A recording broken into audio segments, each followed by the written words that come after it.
Two financially responsible people, same income bracket, combined savings, and they almost didn't make it to year 2. Being financially responsible is not the same as being financially compatible.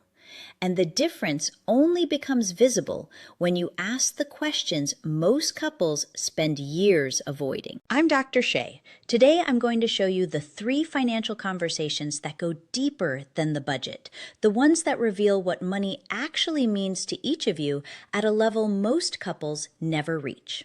I'll tell you how B and K's story ends. First, let me show you what they were carrying that neither of them had named. There is a concept I use in my work called the economic intimacy gap. It describes the distance between how much 2 people know about each other's finances on paper and how much they actually understand about each other's relationship to money at a psychological level. Most couples close the paper gap.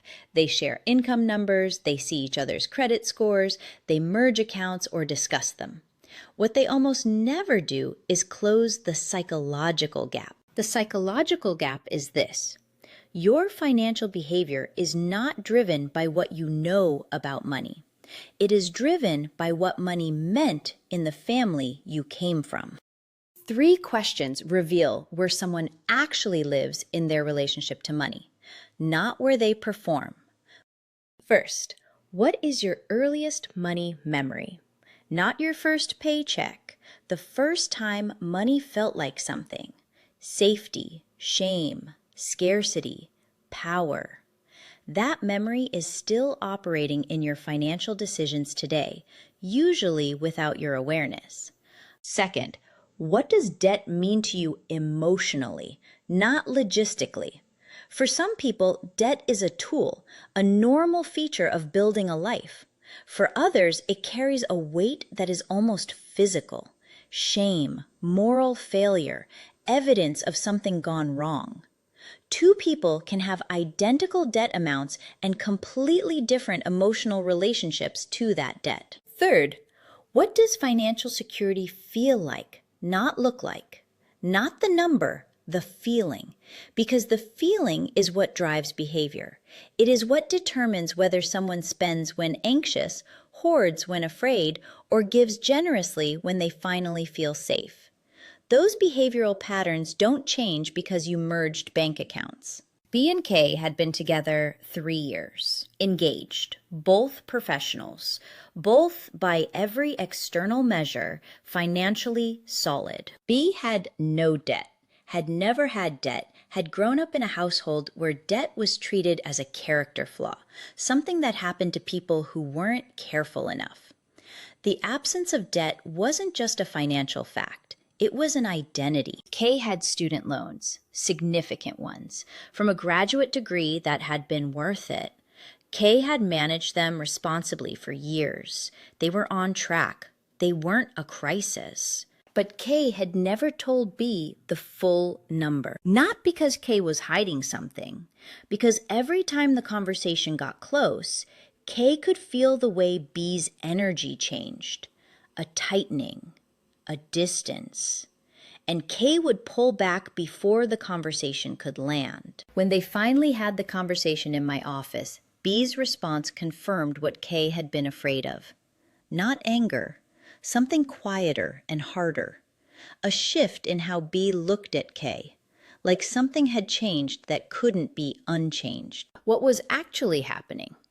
B had never separated debt as a circumstance from debt as a verdict, and Kay had never named the shame that had accumulated in years of managing something alone that was supposed to be shared. The number wasn't the problem. The meaning each of them had attached to it was. The scarcity loop is the second financial pattern worth naming before you commit. A scarcity loop is a behavioral cycle that gets activated when financial anxiety rises. For some people, it looks like spending when the anxiety gets high enough. Spending creates a momentary sense of control. For others, it looks like hoarding, an inability to spend even on necessary things because no amount of savings ever feels like enough. For others, it looks like avoidance, refusing to look at accounts, delaying financial conversations, operating on a kind of deliberate not knowing. Every one of these loops was adaptive at some point. They developed in response to a financial environment that felt unsafe or unpredictable.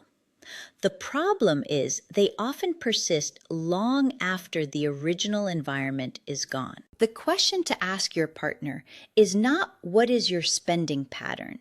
It is, when financial anxiety rises, what do you do? What is your loop? And then, what do you need from me when you're in it? The third area is financial power.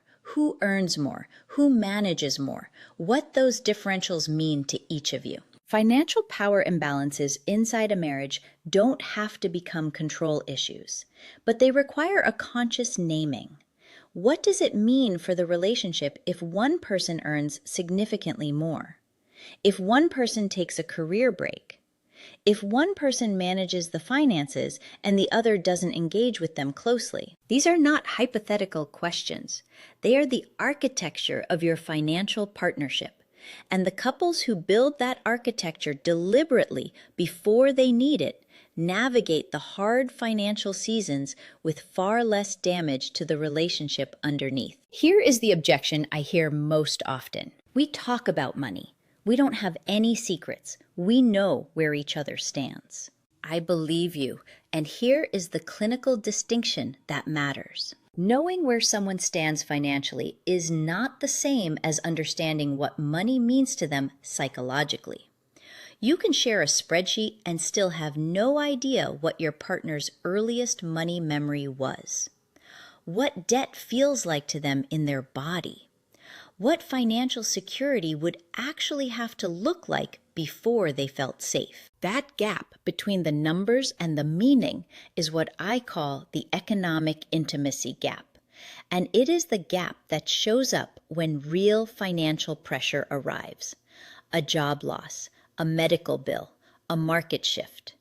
The numbers don't cause the conflict. The unexamined meanings do. Ask your partner this week, what does financial security feel like to you, not look like? See where that conversation goes. Notice what you didn't already know. B and K are still together. The conversation that needed to happen finally happened. Not about the number, about what the number had meant to each of them for 3 years of silence. B had to separate debt as circumstance from debt as verdict. K had to stop carrying something alone that was now both of theirs. That's what closing the economic intimacy gap actually looks like. The Blueprint Compatibility Assessment covers financial intimacy as one of its 5 domains. Link in the description. The Blueprint Workshop Series goes deeper on this conversation live. Link below. Love connects you. The Blueprint protects you.